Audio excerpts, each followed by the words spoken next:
মার্কেটে ঘুরতে বেরিয়েই যাদের ফাস্ট ফুড খেতে ইচ্ছে করে তারা কিন্তু অবশ্যই এই রেসিপিটি একবার দেখে নিতে পারো। বাইরের দোকানের একই তেলে বারবার ভেজে নেওয়া জিনিসগুলো কিন্তু খুব একটা ভালো নয়। আজ তোমাদের সঙ্গে শেয়ার করব মেখে রাখা আটা দিয়ে তৈরি এগরোল রেসিপি। ময়দা কিন্তু স্বাস্থ্যের জন্য খুব একটা ভালো নয়, তাই মেখে রাখা আটা দিয়েই দুর্দান্ত স্বাদের এই রেসিপিটি চটপট বানিয়ে নেওয়া যায়। আধ ঘন্টা আগে ফ্রিজ থেকে মেখে রাখা আটাটা বের করে রেখেছিলাম, যাতে টেম্পারেচারের সঙ্গে সেট হয়ে যায়। এবার এর থেকে 4টে বড় সাইজের লেচি কেটে নিলাম। যাক বাবা, এগরোলের জন্য আটাটা তো রেডি হয়ে গেল। এবার এগরোলের ভেতরে সেট করে দেওয়ার জন্য খুব সুন্দর একটা স্টাফিং বানিয়ে নিচ্ছি। তার জন্য দেখো, একটা প্লেটে আমি কুচিয়ে নিয়েছি 2টো গাজর, একটা শসা, একটা মিডিয়াম সাইজের পেঁয়াজ, কিছু ধনেপাতা কুচি, 4-5টা লঙ্কা কুচি। এর মধ্যে 2টো সেদ্ধ আলু এভাবে ছোট ছোট টুকরো করে কেটে নিচ্ছি। এগরোলের টেস্ট যাতে খুব ভালো পাওয়া যায় সেজন্য এই সিস্টেম। একটু আলু মিশিয়ে দিলে একটা এগরোল খেলেই কিন্তু পেট ভরে যাবে, আর খেতেও টেস্ট হবে। এবার এর মধ্যে দিয়ে দিলাম স্বাদমতো নুন, কিছুটা পরিমাণে চাট মশলা গুঁড়ো, 1/2 চা চামচ ভাজা মশলা গুঁড়ো, সঙ্গে টমেটো কেচাপ, আর এর সঙ্গে দিয়ে দিলাম 1 টেবিল চামচ পরিমাণ চিলি সস। সবশেষে দিয়ে দিলাম একটুখানি বিট নুন।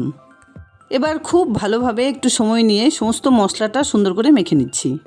এভাবে করে এই মশলাটা বানিয়ে নিলে এগরোল বানানোর সময় আলাদা আলাদা করে সস বা বাকি ইনগ্রিডিয়েন্টসগুলো দিতে হবে না। এবার একটা একটা করে লেচি এভাবে তুলে নিয়ে গোল করে একটুখানি আটা মিশিয়ে খুব সুন্দর রুটির আকারে বেলে নিতে হবে। এগরোলের জন্য রুটিটা কিন্তু একটু বড় করে বেলে নিলেই ভালো লাগবে, কারণ ভেতরে স্টাফিং ভরে নেবার জন্য জায়গাটা তাহলে বেশি পাওয়া যাবে। আমার আবার নিরামিষ আমিষ ছোঁয়াছুঁয়ির একটু বাতিক রয়েছে, তাই সবকটা রুটি একবারে বেলে নিচ্ছি। এবার একটা প্যান গরম করে ফ্লেমটাকে লো টু মিডিয়ামে রেখে একটা রুটি প্যানে দিয়ে দিলাম। একটা সাইড কয়েক সেকেন্ড ভেজে নেবার পর এভাবে একটু শেক করে উল্টে অপর সাইডটাও ভেজে নিতে হবে। জাস্ট হালকা করে 2 সাইডে একটু ভেজে নেবার পর রুটির কালারটা একটু চেঞ্জ হলে 2-3 চামচ তেল ছড়িয়ে দিয়ে রুটিটাকে খুব সুন্দর করে ভেজে নিতে হবে। তারপর রুটিটার ঠিক মাঝখানে একটা ডিম এভাবে ভেঙে দিয়ে খুব সুন্দর করে এটাকে এভাবে ছড়িয়ে নিতে হবে। আর একটু কষ্ট করে এভাবে চেপে ধরে রুটিটাকে খুব সাবধানে উল্টে দিতে হবে। তেল কিন্তু শরীরে ক্ষতি ছাড়া ভালো খুব একটা করে না, তাই রান্নায় তেলের ব্যবহার আমি একটু কমই করি। তোমাদের যদি পছন্দ হয় আরও বেশ কিছুটা পরিমাণ তেল ব্যবহার করতে পারো।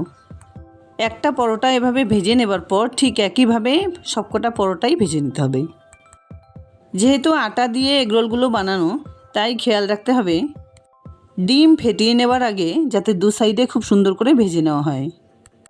2 সাইডে হালকা করে উল্টে পাল্টে তেল ছড়িয়ে পরোটা আকারে ভেজে নেবার পর ডিম দিয়ে সেটাকে ফেটিয়ে নিতে হবে। তারপর দেখো, ঠিক এভাবে চেপে চেপে উল্টে দিলেই একটা একটা করে এগরোল কিন্তু তৈরি হয়ে যাবে। সবকটা পরোটা এভাবে ভেজে নেবার পর এবার ডেকোরেট করে নেবার পালা। তার জন্য একটা প্লেটে আমি একটা পেপার সেট করে নিয়েছি। এক্ষেত্রে কিন্তু টিস্যু পেপার বা অ্যালুমিনিয়াম ফয়েলও ব্যবহার করা যাবে। আগে থেকে সমস্ত কিছু দিয়ে যে স্পাইসি স্টাফিংটা আমি বানিয়ে নিয়েছিলাম, তার থেকে 2-3 টেবিল চামচ স্টাফিং বা পুর এই পরোটার ঠিক মাঝখানে দিয়ে এভাবে লম্বাটে করে পেপার সহ পেঁচিয়ে নিতে হবে। দেখলে একটা এগরোল কিন্তু একদম রেডি হয়ে গেল। এখানে আর কোনো রকম এক্সট্রা করে ইনগ্রেডিয়েন্টস বা মশলাপাতি ইউজ করার দরকার হলো না। ঠিক একইভাবে আরেকটা এগরোল আমি বানিয়ে দেখালাম। তোমাদের যদি মনে হয় মেখে নেওয়া আটার বদলে ময়দা দিয়ে রেসিপিটি বানাবে, তাহলে কিন্তু খুব সহজেই বানিয়ে নিতে পারো। তবে স্বাস্থ্যের কথা মাথায় রেখে ময়দা অ্যাভয়েড করাই ভালো। এভাবে আটা দিয়ে বানালেও কিন্তু দুর্দান্ত স্বাদের হয় খেতে। যাই হোক, বিকেলের টিফিনে খাওয়ার মতো দুর্দান্ত স্বাদের এগরোল রেসিপি আমার রেডি অ্যান্ড সার্ভড। আশা করছি বন্ধুরা, চটপট বানিয়ে নেওয়া আমার এই টিফিন রেসিপিটি তোমাদের খুব পছন্দ হয়েছে।